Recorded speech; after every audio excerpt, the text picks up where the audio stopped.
Think about the symbolism. Hollywood gave Meghan ambition. Royalty gave her platform. But together they made her unstoppable. Even as she claims she never wanted royal life, she still uses the title Duchess of Sussex. Why? Because Hollywood dreams are easier to achieve when you've got a crown-shaped spotlight following you. But here's the cliffhanger. Hollywood is fickle. Fame is fragile. Power in California doesn't last unless you have something more. So Meghan's return to Hollywood wasn't the end of the story. It was the beginning of a much bigger gamble.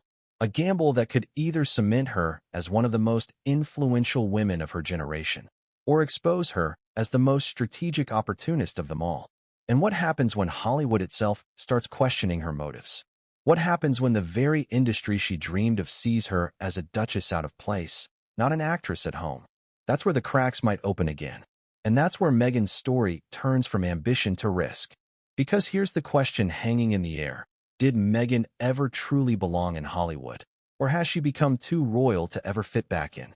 What if the royal wedding itself, the grand spectacle that millions called a modern fairy tale, was never really about forever, but about staging? That's the unsettling idea we need to explore. Because when Meghan Markle walked into St. George's Chapel in May 2018, the world saw a love story sealed with a crown. But was it also the perfect Hollywood production, designed not for the palace but for the cameras? The wedding was unlike anything Britain had seen. Meghan, the American actress, stepping into history. A gospel choir sang "Stand By Me." Oprah sat in the pews. Celebrities mingled with royals in a surreal blend of tradition and fame. Commentators called it groundbreaking, a unifying moment. But when you peel back the surface, contradictions creep in. If Meghan never wanted royal life, then why embrace the single most symbolic ritual of it? Why lean into the pomp and pageantry, the tiaras and trumpets, if her heart was never there? That's where the wedding starts to look less like commitment and more like branding. Think about it. Meghan didn't just marry Harry. She married into history, into legacy, into the world's most recognized family. Billions of eyes, global headlines, social media feeds exploding with her image. It wasn't just a wedding. It was a launch, a global unveiling. And Meghan, ever media savvy, must have known that. Now, let's talk about the subtle signs on that day. The veil embroidered with flowers from every Commonwealth nation, a gesture of inclusion. The American preacher, the Hollywood guests, the modern music, all statements of identity, not conformity. Meghan wasn't just accepting royal life. She was reshaping it in her own image, even as she claimed she wanted none of it. Was this her way of sending a coded message? That she'd play the role, but on her terms? And here's where it gets darker. Behind the smiles and the glittering tiara, whispers circulated. Some palace insiders hinted Meghan had clashed with Kate over bridesmaids' dresses. Staff reportedly felt tension in the weeks leading up to the big day. Protocols felt tested, traditions bent. If Meghan already felt stifled before she even said, "I do," then maybe this wasn't a beginning at all. It was the first fracture. So why go through with it? Why not walk away if royal life was never what she wanted? Because the royal wedding wasn't just a union. It was a spectacle that cemented her place on the world stage. Without that wedding, Meghan Markle remains a Hollywood actress from Suits. With it, she becomes the Duchess of Sussex, instantly iconic, instantly powerful. That's why the wedding mattered. Not as a vow of service, but as a passport to influence. Let's put it plainly. For the palace, this was about tradition and continuity. For Meghan, it may have been about opportunity. The monarchy wanted a bride to symbolize modern change. Meghan wanted a stage to amplify her independence. Both sides got what they wanted, at least temporarily. But when those interests diverged, collapse was inevitable. And the audience, us, the world, was caught in the middle. We saw the kiss on the chapel steps. We saw the carriage ride. We saw the Queen's quiet approval. But did we see the doubt? Did we see the calculation? Did we see the possibility that Meghan's smile wasn't about becoming royal, but about knowing she'd never stay? That's where the fairy tale bends into irony. Because if Meghan never wanted royal life, then the royal wedding wasn't a fairy tale. It was act one of a larger drama. A scene that would play brilliantly on camera, but was always meant to set up the twist, exit. And here's the cruel twist of all. Harry. For him, that wedding was everything. Love, family, unity, the promise of a new chapter. For Meghan, if her later words are true, It may have been something else entirely. A stage, a spotlight, a stepping stone. That's the part that cuts deepest. Because what if Harry wasn't just marrying Meghan? What if he was marrying into a plan? Now ask yourself this. If the royal wedding was the first act in Meghan's larger strategy, what did it set in motion behind palace doors? What happened when the tiara was put away, when the cameras stopped rolling, when the fairy tale ended and reality began? The answer is coming. And it begins inside the palace walls, where Meghan's smile collided with centuries of rules. What unfolded next would change everything, and no one saw it coming. Inside the palace walls, the fairy tale dissolved faster than anyone expected. The honeymoon glow faded, and what remained was a collision of two worlds: Hollywood ambition and centuries of royal tradition. From the outside, the headlines still glistened with glamour. The young couple attending engagements, smiling at crowds, Meghan dazzling in designer gowns. But behind closed doors, whispers of friction were already spreading. Let's be honest, royal life isn't glamorous in the way most people imagine. It's not Hollywood premieres or spontaneous Instagram posts. It's duty. It's protocol. It's endless rules. Rules about dress, speech, posture, travel, even who speaks first in a room. And for someone like Meghan, who had lived decades of independence, that was suffocation disguised as privilege. Think about this. Meghan had spent years carving her own path, choosing her own roles, writing her own blog, giving her own opinions. Then suddenly, the rules dictated that she must remain silent on politics, that she must abandon her social media, that her outfits must be approved, that every public gesture was scrutinized by centuries-old expectations. How long could someone like that last before cracks appeared? The stories began small. A sharp word to a staff member, a disagreement over schedules, a sense that Meghan wasn't adapting to the firm as other royals had. Palace aides, used to a certain deference, reportedly found Meghan difficult. Meghan, in turn, allegedly found palace staff rigid, resistant, even dismissive of her ideas. This wasn't just personality clash, it was cultural clash. California directness versus British hierarchy. Independence versus tradition. Now ask yourself this. Was Meghan being difficult, or was she simply refusing to disappear into the mold? Because every story has two sides. For her supporters, Meghan was challenging an outdated system that didn't know how to handle a modern, outspoken woman. For critics, she was a diva who wanted royal perks without royal duty. And somewhere between those extremes lies the truth. Meghan didn't want to conform, and the palace didn't want to bend. Let's zoom in on one particularly symbolic moment. Reports claim Meghan once questioned why she couldn't continue certain outside projects: writing, charitable ventures, personal platforms. For her, this was natural. For the palace, unthinkable. Royals don't freelance. They don't brand themselves outside the crown. Meghan saw it as building a legacy. The firm saw it as threatening the monarchy's singular brand. Clash was inevitable. And then there were the relationships. Staff whispered about tension. Other royals reportedly grew wary. William and Kate, once seen as potential allies, became distant. Charles tried to balance modernity with tradition, but even he struggled to reconcile Meghan's approach with the institution's expectations. Harry, caught in the middle, was forced to choose between defending his wife and maintaining royal harmony. Over and over, he chose Meghan. And every time he did, the divide deepened.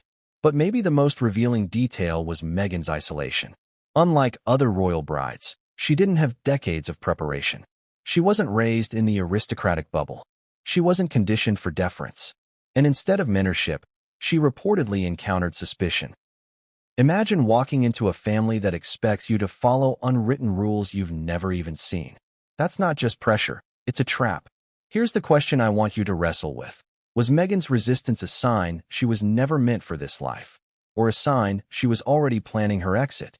Because those palace walls weren't just restrictive. They were a mirror, reflecting back to Meghan what she had already confessed years later. I never wanted royal life. Maybe she realized it as soon as the door closed behind her. And Harry? He became both shield and sword, shielding Meghan from criticism, defending her decisions, clashing with family members, but also wielding her frustrations as fuel for his own growing resentment of the institution that had defined and scarred his entire life. Meghan's discomfort became Harry's justification.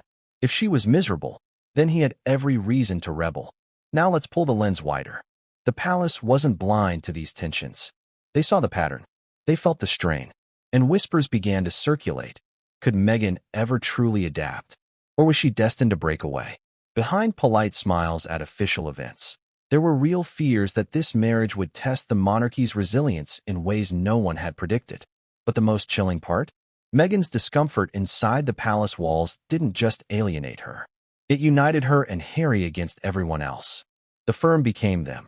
Meghan and Harry became us. And when that division hardened, the stage was set for everything that followed. So here's the cliffhanger. If Meghan couldn't survive inside the palace walls, then what was her next move? Was she retreating in defeat, or preparing to plant the seeds of a royal exit that would shake the monarchy to its core?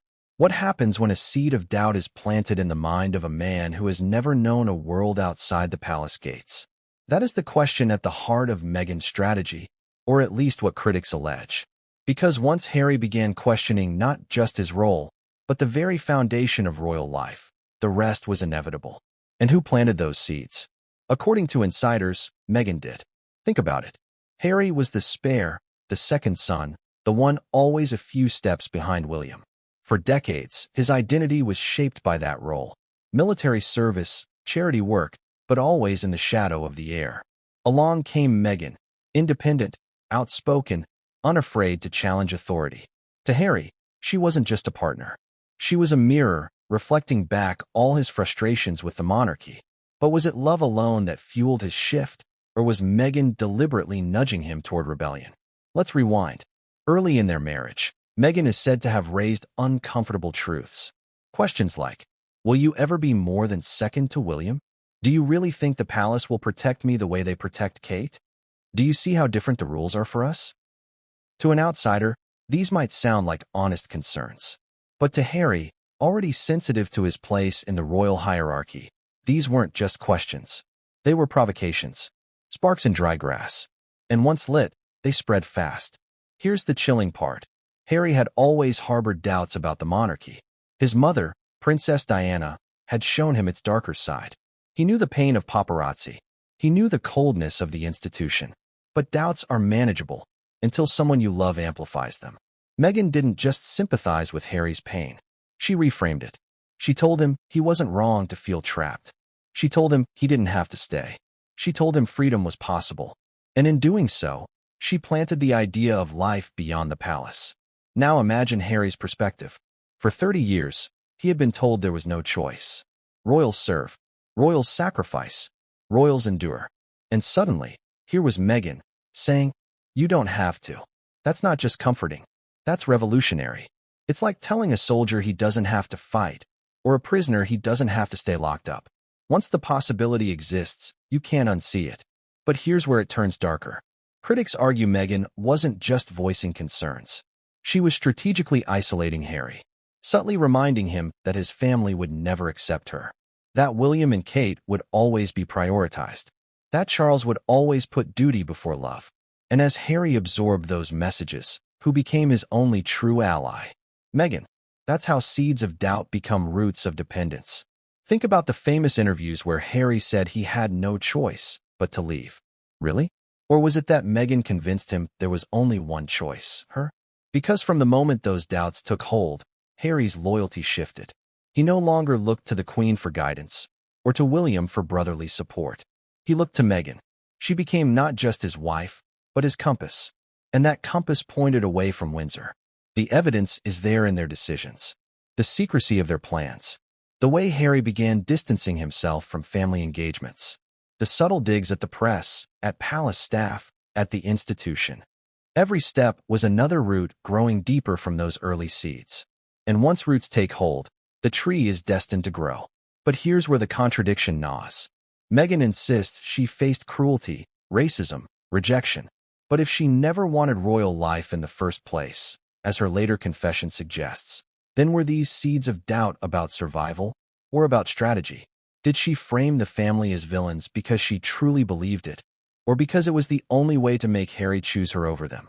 Now ask yourself, what would you do if your spouse told you every day that your family would never accept them? Would you side with your blood, or with the person you share your life with? Most of us would choose love. And that's exactly what Harry did. He chose Meghan. Again and again. And every time he did, he moved one step further from the palace and one step closer to California. And here's the irony. For years, Harry was seen as the loyal spare, the one who stood by William, who served without complaint. But with Meghan by his side, that identity crumbled. He became the rebel, the runaway prince, the man who walked away. And it all began with doubt. Doubt planted, watered, and nurtured inside the palace walls. But seeds don't just grow in silence. They grow under pressure. And the palace, with its staff, its protocols, its relentless traditions, provided all the pressure Meghan needed to make her case. Every clash with aides, every headline that painted her as difficult, every cold glance from inside the family, all of it fed the narrative. You don't belong here, Harry. And I never wanted this life. Which leads us to the next phase of the story. Once the seeds of doubt were firmly planted, Meghan had to show Harry an alternative. A new vision, a new dream, a world beyond the palace gates. And where did that dream lead? Straight to Hollywood. Because the promise wasn't just freedom. It was power. And Hollywood had been waiting all along. What happens when someone whispers in your ear that a bigger life awaits? One not chained by centuries of rules, but fueled by limitless opportunity. That's the lure Meghan allegedly dangled before Harry, the promise of Hollywood freedom. No more gray suits, no more royal protocols, no more standing second to his brother. Instead, mansions in California, friends on red carpets, multi-million-dollar deals, and the intoxicating idea that they could rewrite their own destiny. Picture it. For Harry, the palace was security. But for Meghan, the palace was confinement. Hollywood, on the other hand, wasn't just freedom. It was familiar. It was hers. It was the world she had worked in, the world that had given her a name, however modest. And now, with a prince by her side, Hollywood wasn't just an option. It was an empire waiting to be claimed. The timing tells its own story. Within months of leaving the UK, Harry and Meghan were sitting at the negotiating table with Netflix and Spotify. Not years later. Not after a long adjustment. Immediately, deals worth hundreds of millions were struck, leveraging their titles and their story. Think about that. For a couple supposedly blindsided by circumstance, their Hollywood pivot was suspiciously swift, suspiciously polished, suspiciously ready. Doesn't that sound less like escape and more like preparation? But here's the deeper twist. The very things Meghan sold to Harry were the things he had never known. Harry didn't grow up with casting calls or scripts or brand negotiations. His life was service, duty, and discipline. Meghan offered him something intoxicatingly new: autonomy, the ability to speak freely, the power to choose projects, the thrill of making money on their own terms. For Harry, who had lived in a cage, even a gilded one, the offer was irresistible, and Meghan knew exactly how to frame it. She didn't just say, "We'll be free." She said, "We'll be global." She painted visions of philanthropy, podcasts, Netflix documentaries reaching millions. She promised influence beyond Britain's shores. While the palace clipped their wings, Meghan promised Harry they would soar. Now ask yourself, was that freedom real, or was it an illusion? Because freedom in Hollywood comes with its own chains. Contracts, production deadlines, the constant need to remain relevant, the endless grind of image management. Did Harry truly trade one cage for another? This time, one built of flashing lights and endless streaming quotas? Look at the contradictions. Meghan said she never wanted royal life. Yet their entire Hollywood pitch was built on being royals. The Sussex name opened doors in California that Meghan, as Meghan Markle alone, could never have opened. Netflix didn't want former actress Meghan. They wanted the Duke and Duchess of Sussex. The very titles tied to the institution she rejected became the key to unlocking Hollywood freedom. That's irony on a Shakespearean scale. But let's not forget the emotional angle. Harry wasn't just tempted by money or fame. He was tempted by love. Meghan framed Hollywood not just as opportunity, but as sanctuary. A place where she wouldn't be scrutinized, attacked, or forced into silence. A place where their children could grow up without the paparazzi camped outside palace gates. For Harry, still haunted by Diana's fate, this was powerful. Hollywood wasn't just independence, it was protection. And Meghan used that fear to turn California into a promise Harry couldn't refuse. Here's the part that no one saw coming. Hollywood didn't just liberate Meghan and Harry. It rebranded them. They weren't ex-royals in exile. They were content creators, entrepreneurs, global influencers. They weren't just telling their story, they were monetizing it. And the world was listening. The Oprah interview, the Netflix docuseries, the Spotify podcasts. Every revelation, every confession, every tear-filled soundbite became currency. And Meghan, whether you love her or despise her, understood that better than anyone. But what happens when the promises of Hollywood don't match reality?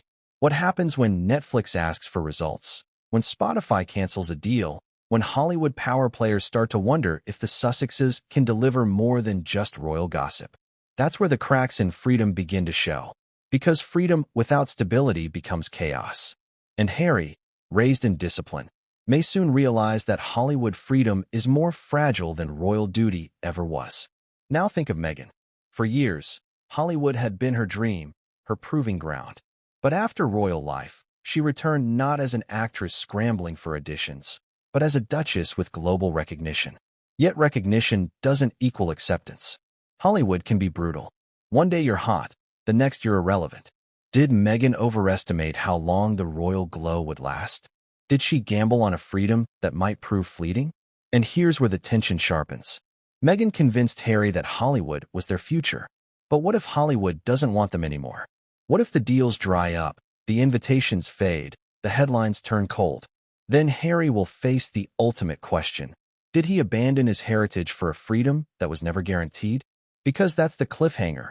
Freedom, once promised, can vanish. And when the lights dim, when the contracts end, when the cameras move on, what remains? Clash was inevitable. The moment Meghan's vision of freedom collided with the monarchy's iron traditions, sparks flew, and the palace walls rattled. What Meghan saw as independence, the firm saw as insubordination. What she framed as empowerment, they labeled defiance. The two forces couldn't coexist, and every confrontation became a battle line in a war neither side admitted to fighting. Inside those centuries-old walls, the rules weren't flexible. The monarchy wasn't built on negotiation. It was built on order, hierarchy, and the unspoken understanding that no one, no matter how charismatic, no matter how modern, could bend the institution to their will. Yet Meghan was determined to try. And that's where the clash began. Consider the infamous reports of tension with palace staff. Aides who had served the royal household for decades found themselves under fire, allegedly reduced to tears by Meghan's demands. Meghan, on the other hand, reportedly saw those same aides as resistant, outdated, unwilling to embrace her fresh perspective. Two narratives, both incompatible. To Meghan, she was innovating. To the firm, she was destabilizing. But it didn't stop with staff. Traditions themselves became points of friction. Royal women, for example, are expected to dress conservatively. Meghan preferred bold choices, shoulder-bearing dresses, Hollywood glam, colors that turned heads. Royal engagements were supposed to be restrained affairs. Meghan brought flair, spontaneity, American-style speeches. The monarchy prided itself on silence and mystique. Meghan spoke openly, passionately, emotionally. Every one of these choices might have delighted the public, but inside the palace, they sent shockwaves. Now pause and ask yourself, was Meghan trying to modernize the monarchy, or was she pushing it toward collapse? That's the dividing line in this debate. Supporters say she exposed an outdated, rigid institution. Critics argue she never intended to fit in at all. And when you layer her later confession, "I never wanted royal life," the clash looks less like resistance and more like a deliberate mismatch. Harry's role in this battle was heartbreaking. On one side stood his family, the only world he had ever known. On the other stood Meghan, the woman he loved. Each clash forced him to choose, and every choice he made pushed him further from Windsor. Defend Meghan against staff complaints? Distance from William? Push back against royal expectations? Alienate his father? Refuse to play by the press rules? Anger courtiers who thrived on them? Step by step, Harry burned bridges until the only safe ground was beside Meghan. And the palace, true to form, didn't yield. They tightened rules. They restricted projects. They limited Meghan's ability to operate independently. From their perspective, they were protecting the monarchy. From Meghan's perspective, they were suffocating her. Each side believed they were in the right. And in that stalemate, no compromise was possible. Let's look at one symbolic moment, the royal tours. Traditionally, tours showcase the monarchy's service and diplomacy. For Meghan and Harry, however, they became platforms for emotion and individuality. Crowds adored it, but behind the scenes, tension grew. Palace officials saw Meghan overshadowing other royals, breaking unwritten rules of deference. Meghan reportedly felt unsupported, even sabotaged. The more she shined in public, the darker the shadows behind closed doors. And here's the irony. Meghan's clashes weren't happening in secret. They leaked. Stories of Duchess difficult, of aides fleeing their posts, of rifts within the family. They hit tabloids at lightning speed. Was the palace feeding these leaks to control the narrative? Or were insiders simply unable to contain their frustration? Either way, Meghan became the villain in British headlines. And every negative story became more proof, in Meghan's eyes, that the institution would never accept her. The clash reached its breaking point when Meghan realized something devastating. She couldn't win. She couldn't outlast centuries of tradition. She couldn't silence the press machine. She couldn't modernize an institution built to resist change. And so, if she couldn't win inside the palace, she would win outside it. The exit wasn't just a possibility anymore, it was a necessity. But here's where the contradiction twists the knife. If Meghan never wanted royal life, why clash so fiercely? Why fight so hard against an institution she never intended to stay in? Was it pride? Was it to prove she couldn't be broken? Or was it all part of the narrative she was crafting for the world? A narrative that painted her as the fighter, the underdog, the woman silenced by a centuries-old machine? The clash with the firm wasn't the end. It was the setup. Because from this storm came the plan, the blueprint of Megxit. And once Meghan and Harry stepped onto that path, nothing would ever be the same again. And that's the cliffhanger. If the palace battles felt brutal, what came next was even more explosive. Because when Meghan and Harry left, the world was told it was sudden. But the truth? The exit had been masterminded long before the headlines broke. What if Megxit wasn't a reaction at all, but a carefully scripted plan? That's the chilling suggestion at the heart of this chapter. Because while the world was told the decision came after months of reflection and internal discussions, critics argue the seeds of exit were planted long before that infamous Instagram post announcing their departure. And when you line up the pieces, the timeline looks less like chaos and more like choreography. Think about it. In January 2020, Meghan and Harry shocked the world by stepping back from their roles. But almost immediately, they had a slick website, a brand name, Sussex Royal, and a blueprint for their future. Does that sound spontaneous? Or does it sound like groundwork had been laid months, maybe even years, in advance? Here's where Tom Bower and other royal biographers step in with their claims. They suggest Meghan was the mastermind of Megxit. That from the very start, she understood she would never bend to palace rules, and instead of adapting, she began preparing for the exit strategy. Not survival. Strategy. Allegedly, she envisioned life outside the monarchy before she ever fully entered it. Consider the early signs. Meghan kept her American PR team active even after her marriage. She reportedly resisted fully integrating into the palace's media machine, preferring her own approach.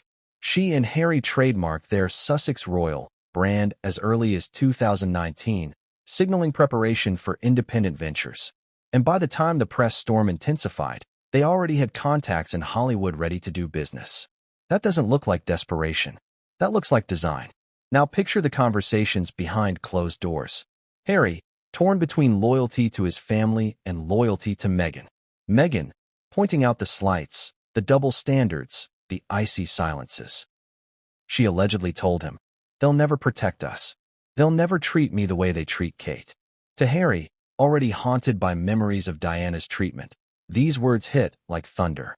Protecting Meghan became synonymous with protecting his mother's legacy. And if the palace wouldn't do it, he would. But here's the twist.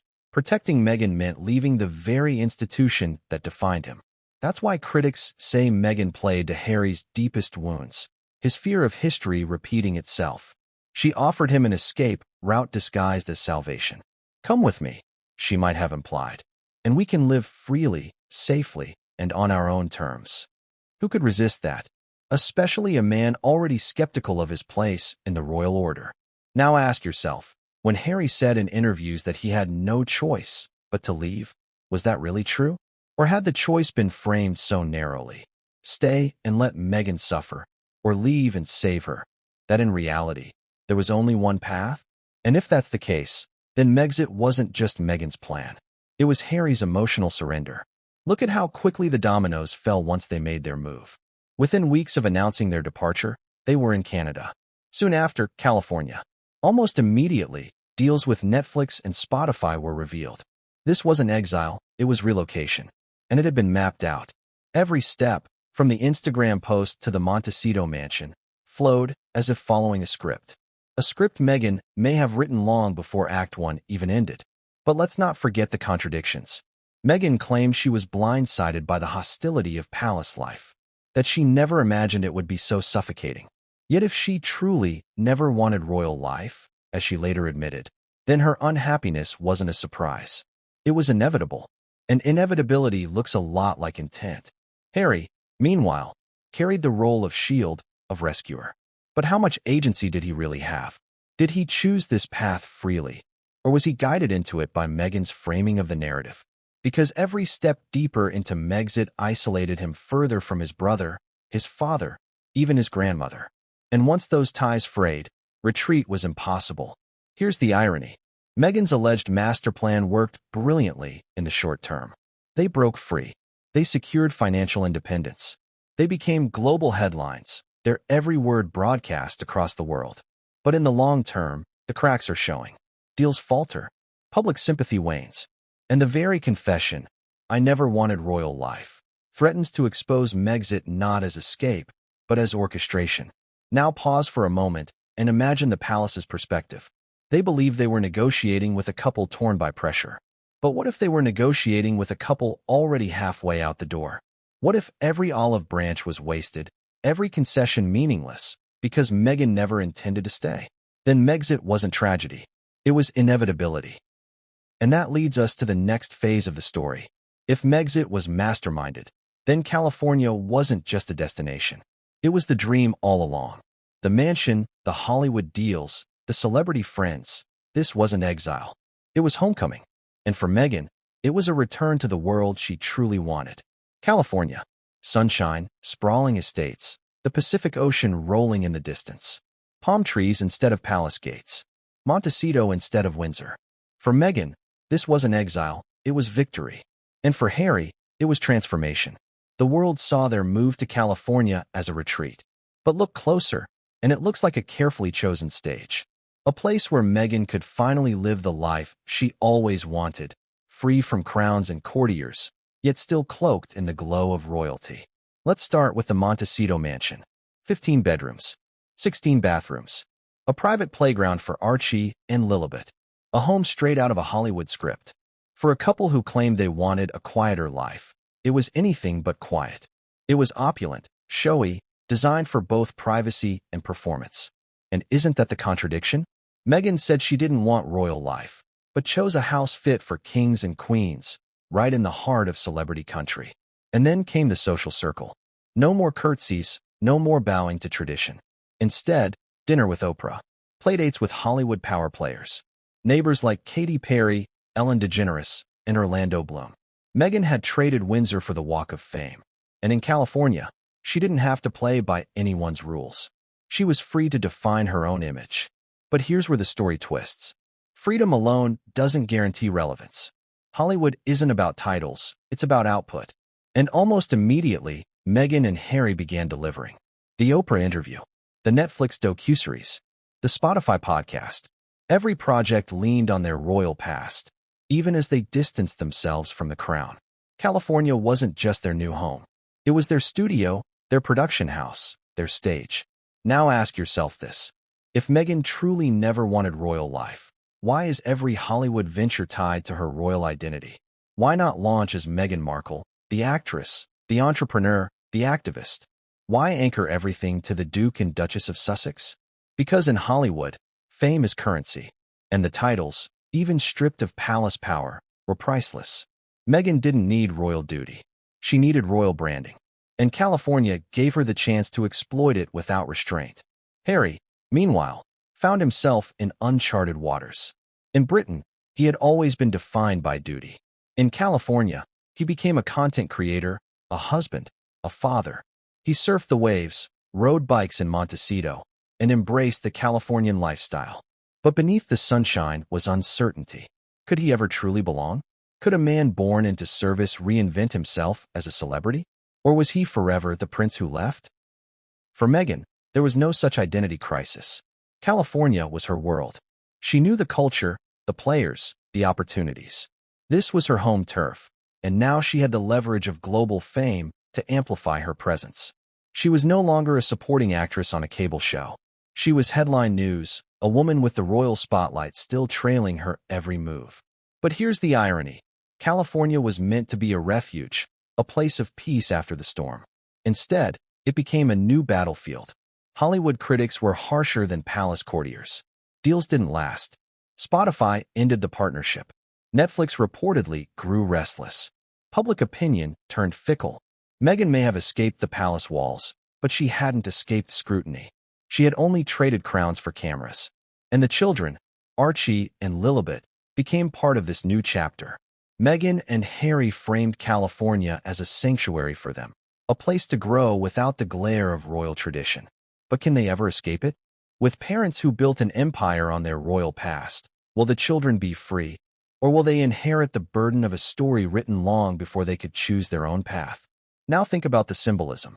California represents freedom, but it also represents distance, distance from Harry's family, from duty, from the traditions he once served.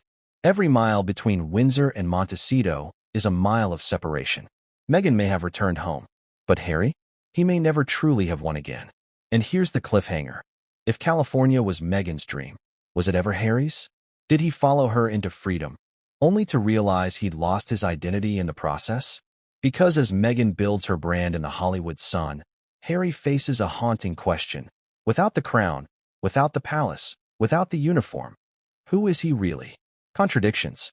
They have followed Meghan from the very beginning.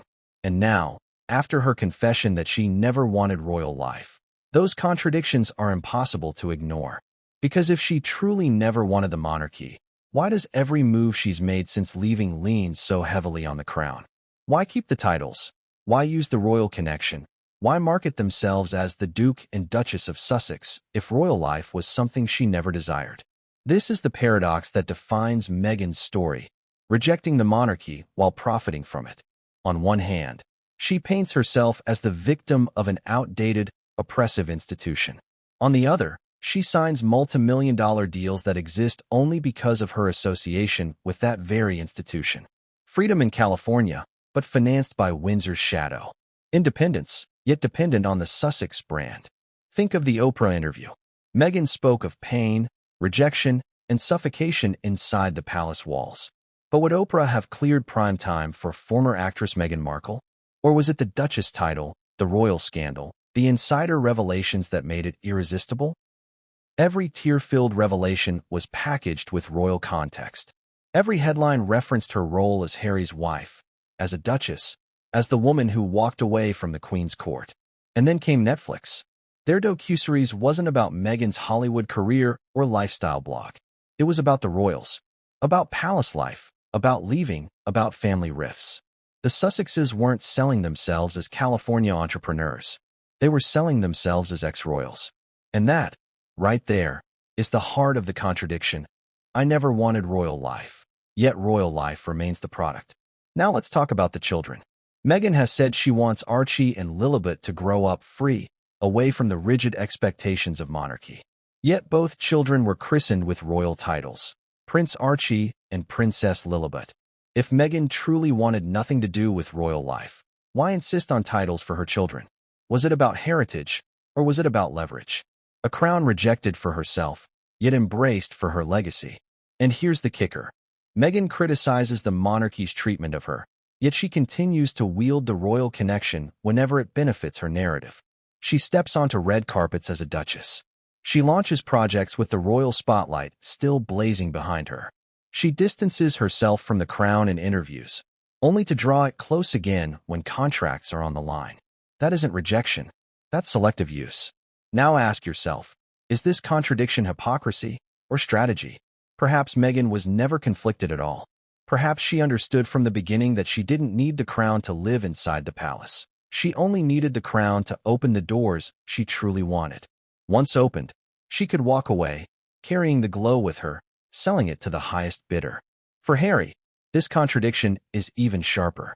He left because Meghan claimed she didn't want royal life. Yet here he is, still using his title, still tied to the very institution he turned his back on. What if the biggest royal secret was never about protocol, scandal, or even titles, but about intent? What if the truth was that Meghan Markle never wanted royal life, not even for a single day? Imagine that for a moment.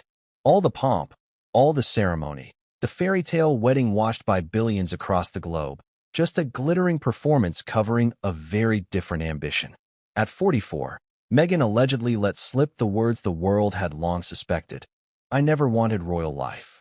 And if that's true, it doesn't just change her story. It changes Harry's. It changes the monarchy's. It changes everything we thought we knew. Think back to that moment in 2018. The world glued to their screens, watching Meghan walk down the aisle of St. George's Chapel. Choirs sang, the cameras flashed, the Queen looked on. Commentators called it a new dawn for the monarchy. But what if behind the radiant smile, behind the carefully tailored dress, was a silent calculation? What if, even as the vows were exchanged, Meghan's mind was not in Windsor Castle, but in Hollywood Hills? That's the contradiction we're diving into tonight. And you, the audience, will have to ask yourself, was Meghan's royal life ever real, or was it always a role? Before we continue, please hit the like button, subscribe to the channel, and turn on the notification bell for updates. Because let's face it, Meghan was no ordinary bride. She wasn't a 19-year-old Diana, naive and wide-eyed, stepping into the palace with dreams of love. She was a seasoned actress, a divorcee, a woman who had already lived in the world of celebrity, contracts, agents, and scripts. She knew the business of image. She knew how stories worked. And maybe she knew exactly how her royal story was going to end before it even began. Let's rewind the tape. Before Meghan Markle became the Duchess of Sussex, she was Rachel Zane on Suits. She was the face of lifestyle blog The Tig. She was a Hollywood hopeful attending red carpet events, networking at Soho House, writing about self-empowerment and independence. Her life was California sunshine and ambition. And suddenly, overnight, she's being told to curtsy to her husband's grandmother, to walk 2 paces behind Harry, to give up Instagram, to silence her own voice. Does that sound like a woman willing to be absorbed by tradition, or a woman waiting to reshape the narrative? Here's the question I need you to ask yourself right now. Why did Meghan, a woman who built her brand on empowerment, step into one of the most restrictive institutions in the world? Was it for love? Was it for power? Or was it for the stage, the biggest stage in the world, that the royal family provides? Because history tells us something curious. Every time Meghan spoke about her new life as a royal, there was hesitation in her tone. Go back and watch the early interviews. Yes, she beams about Harry. Yes, she praises the Queen. But listen closely, and you'll hear the faintest notes of discomfort. She jokes about learning to curtsy. She mentions how she didn't understand the magnitude of it all. And most revealing, she often pivots back to her independence, her identity, her sense of self, as if she was reminding the world, I'm not just a duchess. I'm Meghan. Always Meghan. And that's where the confession, at 44, lands like a thunderclap. I never wanted royal life. Because suddenly, everything falls into place. The clashes with palace staff, the struggles with protocol, the decision to keep her American citizenship, the move to California, the Hollywood deals. None of it looks like rebellion anymore. It looks like strategy. But why now? Why admit it now, years after Megxit, years after the drama with the family, years after the Oprah interview? Maybe because the mask slipped. Maybe because Meghan has realized that the world has caught on. Or maybe, just maybe, because she wants to control the narrative before others define it for her. And let's not forget, Meghan has always been a master of timing. She launched the Tig at the right moment. She leveraged Suits when it peaked. She stepped into the royal family when the appetite for a modern monarchy was at its highest. And she stepped out of it just in time to ride the wave of global sympathy. Could this confession be her latest move in a long game of image and influence? Think about the impact of those words. If Meghan never wanted royal life, What does that mean for Harry? Did he give up everything, his family, his country, his military ties, for a woman who never wanted to belong in the first place? Was he the one blindsided, or was he complicit? These are the questions swirling now, and they cut deeper than any tabloid headline ever could. And here's where the contradictions twist the knife. Meghan has claimed she wanted to modernize the monarchy. She wanted to bring freshness, diversity, empathy. Yet if she never wanted it, then was that claim sincere, or was it simply part of the brand? Because let's not ignore the fact that even after stepping down, Meghan and Harry clung to their titles. Duke and Duchess of Sussex, names that tied them forever to the institution she supposedly rejected. Would a woman who never wanted royal life really keep the royal label stamped on every Netflix deal, every Spotify podcast, every book jacket? Or does that sound like someone who wanted the platform without the duty? This is where irony drips thick. Meghan says she didn't want the royal life, but she's built her post-royal empire on the fact that she had it. The very thing she allegedly never wanted has become the fuel for her fame. Without Duchess, would Meghan's words carry the same global weight? Would Hollywood still open its doors? Would Netflix cut a $100 million deal? Probably not. And that's why this admission shakes the ground beneath her feet. Because it's not just a confession, it's a contradiction. And contradictions have consequences. Now, imagine the royal family's reaction. King Charles, William, Kate, they've weathered scandal after scandal. But this hits differently. Because if Meghan truly admits she never wanted royal life, then every olive branch, every compromise, every moment of tension, it was all for nothing. The firm was negotiating with someone who was never really in the room. That's betrayal on a royal scale. So why should we care now? Why does it matter if Meghan never wanted royal life? Because it changes the story of Megxit entirely. For years, the narrative has been about a couple forced out by cruelty, by racism, by outdated rules. But what if the truth is simpler and harsher? What if Meghan never intended to stay at all? Then Megxit wasn't an escape. It was an execution of a plan. And Harry wasn't driven out. He was let out. Ask yourself, does that alter how you see them? Does it alter how history will see them? Because history loves a rebel, but it despises a fraud. And that's the crossroads Meghan faces now. Confession may free her, but it may also condemn her. And here's where the story takes its darkest twist. If Meghan never wanted royal life, what does that mean for the children? Archie and Lilibet? Born into titles, into controversy, into a legacy their mother rejected. Do they inherit a heritage their parents discarded? Or do they become pawns in the same narrative, symbols of a monarchy they will never serve but can never escape? That's the tragedy at the heart of this revelation. Because when Meghan says she never wanted royal life, she isn't just rejecting a crown. She's reshaping the legacy of generations. And that, my friends, is why this confession matters. Because it forces us to rethink everything. The fairy tale wedding, the media battles, the royal rift. None of it may have been about struggle. It may have been about strategy. A Hollywood strategy dressed in royal robes. But here's the twist, the part no one saw coming. If Meghan never wanted royal life, why marry into it? Why step onto that stage? Why walk down that aisle at all?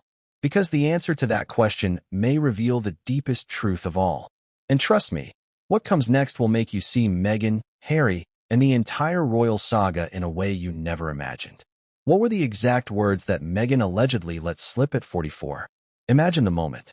A private conversation, a media interview, or perhaps even a casual remark caught by someone close enough to repeat it. I never wanted royal life. Just 6 words, yet heavy enough to crack open the facade of a global fairy tale. 6 words that confirm what critics have whispered, what commentators have speculated, and what even supporters have quietly suspected. 6 words that rewrite not just Meghan's story, but Harry's, and by extension, the monarchy's. Now pause. What does that sound like to you? Relief? Defiance? Betrayal? Or honesty at last?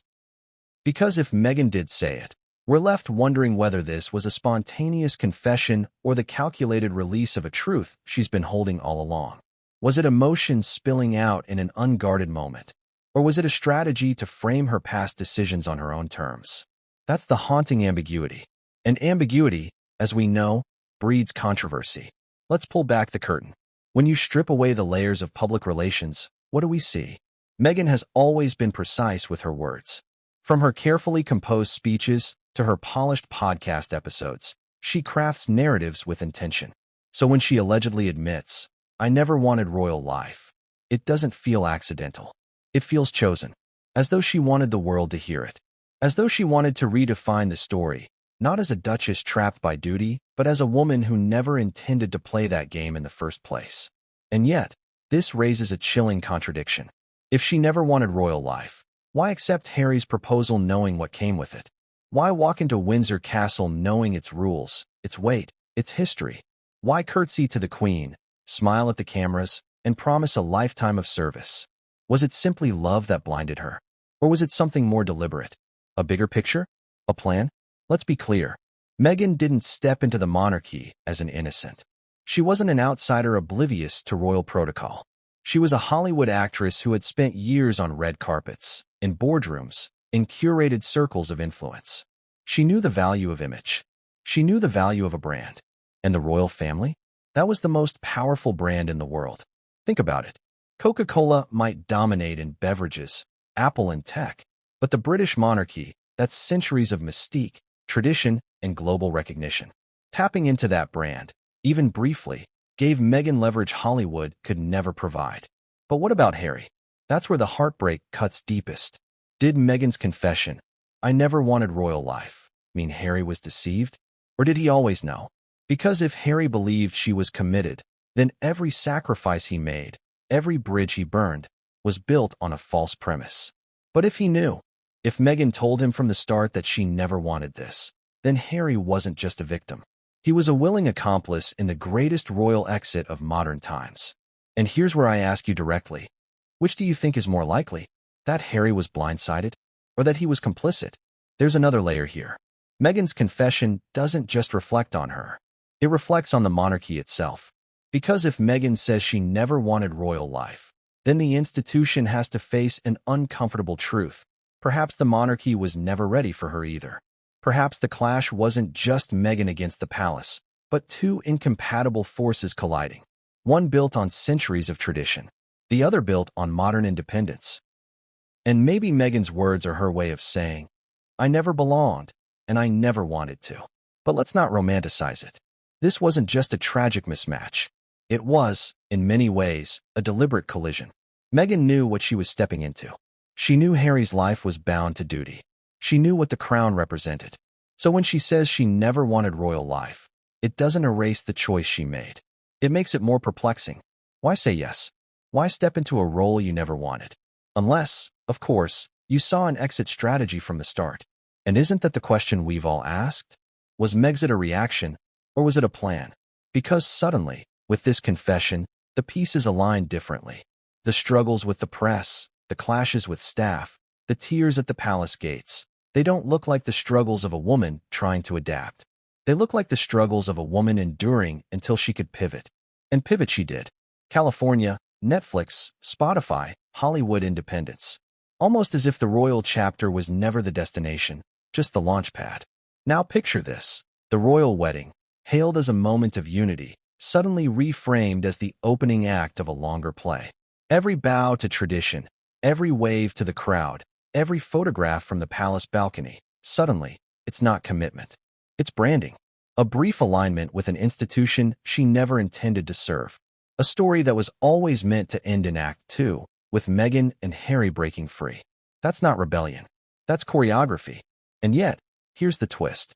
By confessing she never wanted royal life, Meghan exposes herself to a storm of backlash. Supporters might admire her honesty, but critics will seize on it as proof of deception. They'll say she used the royal family, used Harry, used the Queen's legacy. They'll argue she played the victim while plotting the exit. They'll call her manipulative, opportunistic, even dangerous. And Meghan, ever aware of public perception, must know this. So why risk it? Why say it now? Perhaps it's because the game has changed. Meghan is no longer dependent on royal titles for influence. She has her mansion, her contracts, her brand. She doesn't need the palace's approval anymore. So admitting the truth, if this is the truth, is a way to shed the last burden of pretense. To say, "I was never one of them, and I never wanted to be." It's risky, it's bold, and it's very Meghan. But there's one more angle, And it's the darkest of all. If Meghan truly never wanted royal life, then everything, the wedding, the family, the children, was overshadowed by an inevitability. That it would all end. That there would be no lasting place for Harry and Meghan in Windsor. That Megxit was written before the vows were even spoken. And that realization doesn't just sting. It haunts. Because here's the chilling truth. If Meghan never wanted royal life, then Harry never really had a choice. He wasn't choosing between Meghan and the monarchy. He was choosing between Meghan and nothing. Because the monarchy was never an option for her. And once you see it that way, Harry's fate looks less like free will and more like inevitability. A prince who never stood a chance against 6 little words. I never wanted royal life. But the real question, the one that changes everything, is this. If Meghan never wanted royal life, then why did she marry Harry at all? Love? Ambition? Strategy? The answer to that could expose the deepest truth of this entire saga. And what comes next will unravel everything we thought we knew about the royal exit.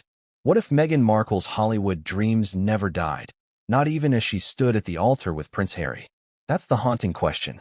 Because before there was Windsor, there was Los Angeles. Before there was Buckingham Palace, there was Hollywood Boulevard. And before there was a duchess, there was an actress with ambition, scripts in hand, and a burning desire to make her mark. So let's take it back. Meghan wasn't born into royalty. She was born into Hollywood's shadow. A city of stars, a city of hustlers, a city where every coffee shop server doubles as an aspiring actor. Meghan grew up watching the world of fame, influence, and performance play out around her. She wasn't a stranger to it.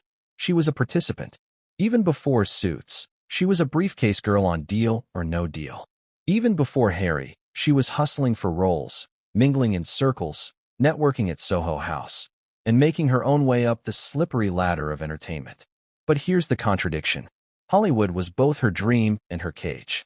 Meghan had ambition, but not the breakthrough. She was known, but not iconic. She had taste of fame, but not power. Suits gave her recognition, yes, but recognition is not the same as dominance. And Meghan wanted dominance. She wanted more than being just another actress in a crowded industry. She wanted influence.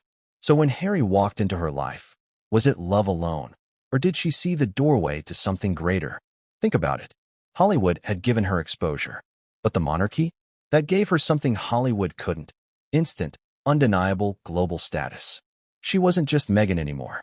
She was the Duchess of Sussex. And yet, here's the irony. The same institution that elevated her also restricted her. Let's talk about the TIG. Meghan's personal blog. It wasn't just a diary, it was branding. A lifestyle platform where she shared her views on empowerment, food, travel, independence. She styled herself as a thought leader, a woman with taste, insight, and a voice. And what happened when she became a royal? The TIG was shut down. Her social media accounts erased. Her independence silenced. For someone who built herself on voice and visibility, that wasn't just a rule. That was suffocation. Now ask yourself this. Could Meghan, who had been building a personal empire brick by brick, ever truly accept being muted by royal tradition? Could a woman who wrote about empowerment for years suddenly accept walking 2 steps behind her husband in public? Could she, after years of hustling to make a name, suddenly give up her right to speak freely? The cracks were inevitable. Here's the haunting thought. Hollywood was never gone. It was waiting, lurking in the background. Every step Meghan took into the palace, Hollywood pulled at her sleeve. She had contacts. She had ambition. And more importantly, she had the taste of what Hollywood couldn't give her alone, royal status. So maybe Meghan never saw the monarchy as a destination. Maybe she saw it as a vehicle. A way to turn her Hollywood dreams from almost there into untouchable. And let's not forget the subtle signs. Meghan didn't just bring herself into the royal family. She brought her Hollywood flair with her. The guest list at the royal wedding? Oprah, George Clooney, Serena Williams. A who's who of American celebrity, sitting in a medieval chapel, watching a ceremony steeped in tradition. That wasn't just coincidence. That was a statement. A collision of 2 worlds, royalty and Hollywood, engineered in a single event. But here's where it gets even sharper. Hollywood was always freer than the palace. Hollywood let Meghan be Meghan. The palace wanted her to be Her Royal Highness. And when those 2 identities clashed, only one could win. Guess which one Meghan chose. Ask yourself this. Did Meghan ever truly trade Hollywood for royalty? Or did she simply put Hollywood on pause, biding her time until she could merge the two? Because what do we see now? Netflix documentaries, Spotify podcasts, Hollywood parties, Meghan on red carpets, not palace balconies, California mansions, not Windsor cottages. It's as if the royal chapter was always meant to lead back here. And Harry? Poor Harry. For him, the palace was home. For Meghan, it was a stepping stone. That's the brutal contrast. Harry thought he was leaving for love. Meghan may have been leaving for freedom. Freedom to reclaim Hollywood, but this time with the power of royalty behind her name. That's the part no one talks about. That's the part her confession illuminates.